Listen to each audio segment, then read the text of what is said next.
Pengadilan Negeri Jakarta Selatan menggelar sidang lanjutan pra-peradilan Dr. Tifa dengan agenda pembacaan kesimpulan. Dr. Tifa pun menyoroti kesimpulan jaksa penuntut umum.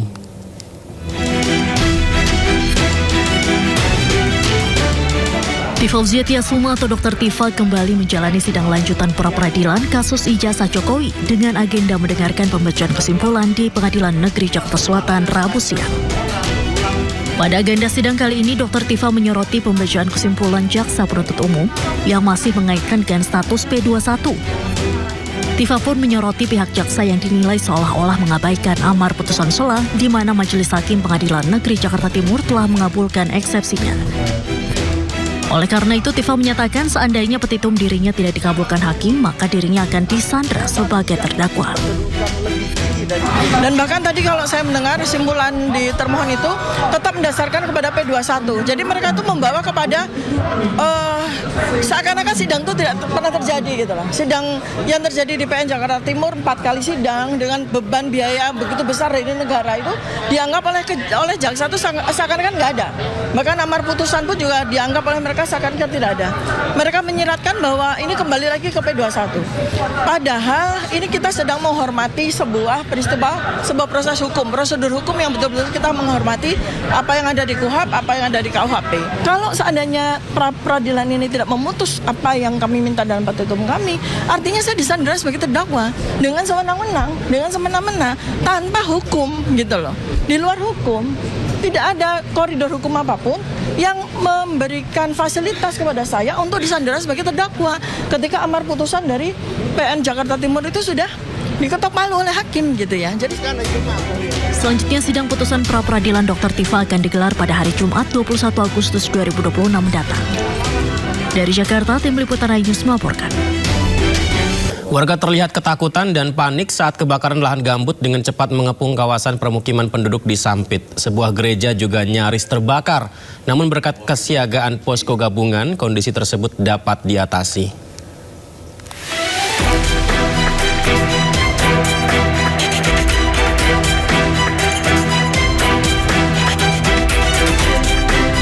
Gumpalan asap tebal dari arah belakang Gereja Kristen Protestan Simalungun ke KPS Sampit tampak membubung tinggi hingga membuat panik jemaat setempat. Warga bersama petugas posko gabungan pengendalian Karhutla Kota Waringin Timur berupaya melokalisir agar api tidak menyambar gereja KPS Sampit yang hanya berjarak sekitar 10 meter. Menurut pimpinan gereja, sehari sebelumnya dari kejauhan hanya terlihat gumpalan asap kecil. Namun akibat tiupan angin kencang membuat kobaran api lahan gambut dengan cepat menuju bagian belakang rumah ibadah ini.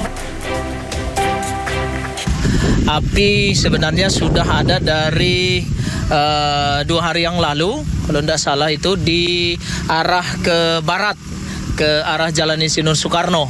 Nah, kemudian sekitar pukul 1 siang tadi angin kencang dan titik api menyebar sampai ke arah belakang gereja dan juga bahkan di belakang perumahan penduduk.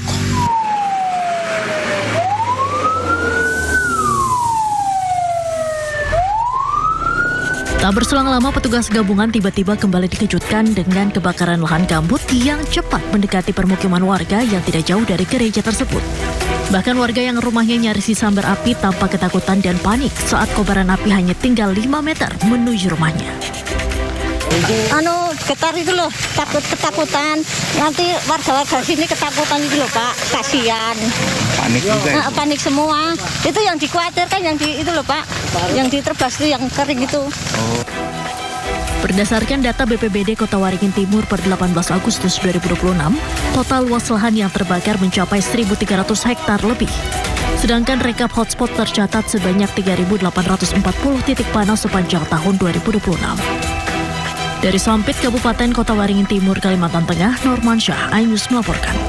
Dampak kebakaran hutan dan lahan di Kalimantan Selatan membuat sebagian kota Banjarbaru diselimuti kabut asap. Kondisi ini membuat pengendara yang melintas harus ekstra hati-hati karena jarak pandang hanya sebatas 10 meter.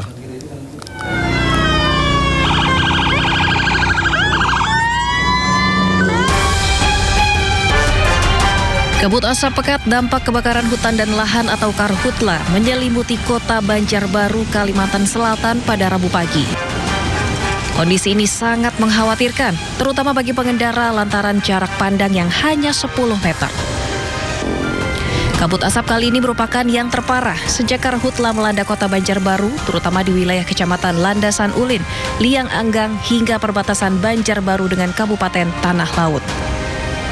Warga setempat mengatakan kabut asap di jalanan disertai bau yang membuat nafas menjadi sesak. Jarak pandang cuman berapa meter. Kalau dulu masih sampai seberang sana masih bisa melihat.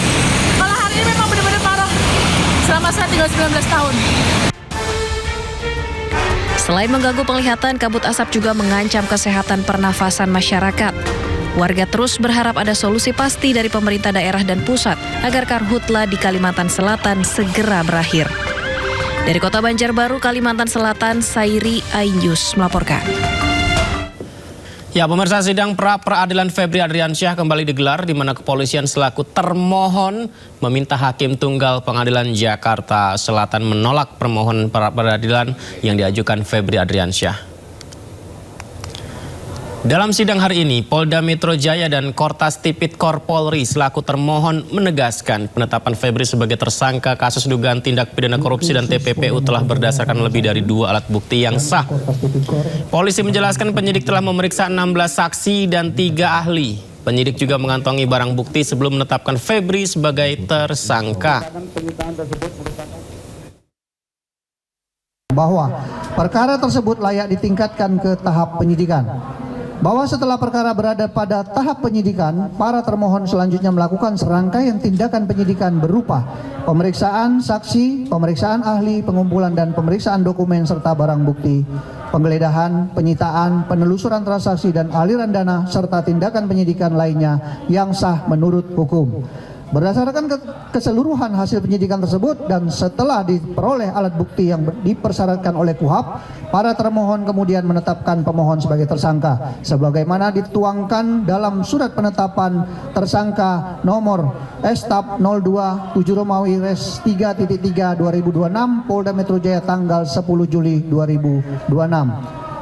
Oleh karena itu, dalil pemohon yang menyatakan bahwa penetapan tersangka terhadap dirinya cacat hukum karena penyidikan tidak didahului penyelidikan, rencana penyelidikan, laporan hasil penyelidikan, dan gelar perkara adalah dalil yang terbantahkan oleh fakta administrasi dan rangkaian proses penegakan hukum yang telah dilaksanakan oleh para termohon yang nantinya akan kami buktikan dalam pembuktian.